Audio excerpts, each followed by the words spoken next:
Reporting from Arkham Asylum, this is Gotham Rogues. In this video I list the top 5 villains who should have appeared on Batman the Animated Series. A while back, viewer and patron Danielle, aka Penny Dreadful the 13th, sent me a message and told me about a site she created back in the late 90s. It's a database dedicated to the rogues not used on the animated series, and she got comic book artist Derek Friedholz to draw illustrations of what they might have looked like had they appeared on the show. She even got Paul Dini to comment on a few of them, how likely it was whether they'd be adapted or not, as this was back when the New Adventures was still running, so the show wasn't cancelled yet at the time. A link to the site is in the description in case you want to check it out, which I recommend. Anyway, her site then gave me the idea to make this video, so let's take a look at the top 5 rogues who I think should have appeared on TAS, but sadly it never did. Number 5. The Corrosive Man.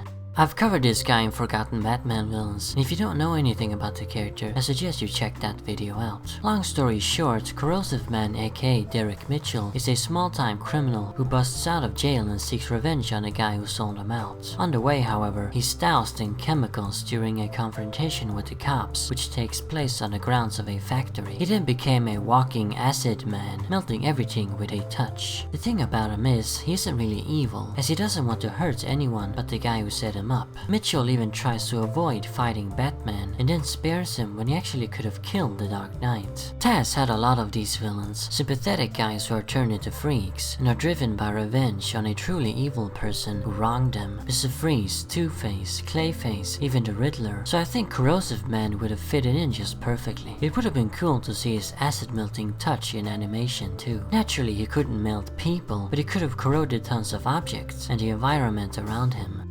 Number 4. The Mannequin. I covered this one in my top 5 one-shot rogues video, and if you haven't seen that, I suggest you do. So the Mannequin is a really obscure villain who only appeared in one single story in the early 80s. In a nutshell, the story is about a model who suffered a movie career in Hollywood. One of the fashion designers who helped make her a star then grows jealous, as he feels she's his creation. He then rigs her car with a bomb, which goes off but doesn't kill her, only severely disfigures her. The model then has a special exoskeleton suit built, which hides her hideous appearance and gives her enhanced strength. In this mannequin-styled getup, she becomes a supervillain and seeks revenge on the man who ruined her entire life. So yeah, this is another freak looking for a vengeance villain, so naturally she would have been perfect for TAS. I'd say even more so than Corrosive Man, as the Mannequin is just the right sort of character. A bizarre and sad monster who's creepy yet very sympathetic. Yeah, she was really obscure, but the show did use rogues who were equally unknown at the time, like the Terrible Trio. Appearing on TAS might have turned her into a mainstay in the rogues gallery too.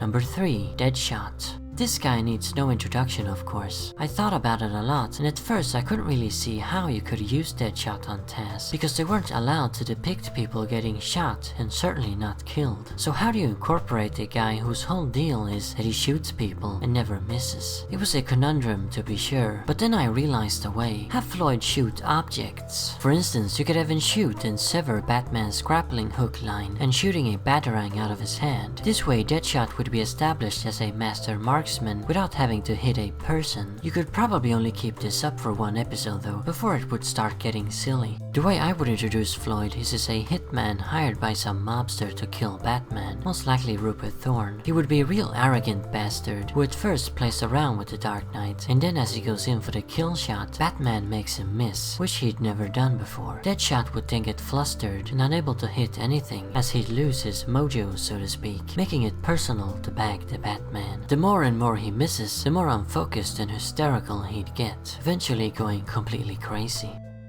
Number 2. The Cavalier. The classic Golden Age rogue who was a huge deal in the 40s. He returned a bit in the Bronze Age, so I wouldn't say he was that forgotten at the time when they made this show as he is now. I've done a video on this guy as well, so if you don't know anything about him, check that out. We've had 2 Cavaliers appearing in the comics. The first and the most famous one was Mortimer Drake, a gentleman thief who pulled off capers and dueled the dynamic duo for the excitement essentially. The second, named Hudson Pyle, was featured in a Legends of the Dark Knight arc in the early 90s 90s, and he was depicted as a well-meaning vigilante who was eventually corrupted. What they both have in common is that they're charismatic swashbucklers. I think the Cavalier would have been just perfect for TAS with his old-timey style. I would have preferred the original Mortimer Drake showing up as an associate of Bruce Wayne, who becomes a Cavalier after witnessing Batman in action. He's basically bored and wants the thrill of jousting the Dark Knight, but never means to do any actual harm. It would have been a very light-hearted and fun episode.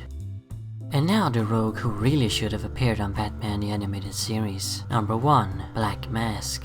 The biggest crime TAS ever committed was not including Roman Sionis. I mean seriously, just look at the guy. He's already got the perfect TAS visual. You wouldn't even need to redesign him. The show had a heavy 1940s film noir style going for it, and that's what Black Mask is all about, complete with a pinstriped double-breasted suit and a fedora. He's also got the bizarre freak aspect going on with the mask and the obsession with false faces. I've said it before, I think the classic version of Black Mask, before he became a torture-loving Red Skull lookalike, is a great concept, but it doesn't really have that many great stories. What could have been done in TAS is given him that great story. The comics, they never really realized Roman's full potential, but the show could have done that, just like it did with Freeze and the Hatter. It should have revamped the character a bit, staying true to the basic story and core themes, but refined them, because his origin is pretty damn convoluted in the comics, which I've covered in a video, but there were great aspects to it. If this had happened, we might never have gotten that shitty skull-faced torture version, and the character would still be a freakish, mask-obsessed film noir villain, which he's supposed to be, in my opinion.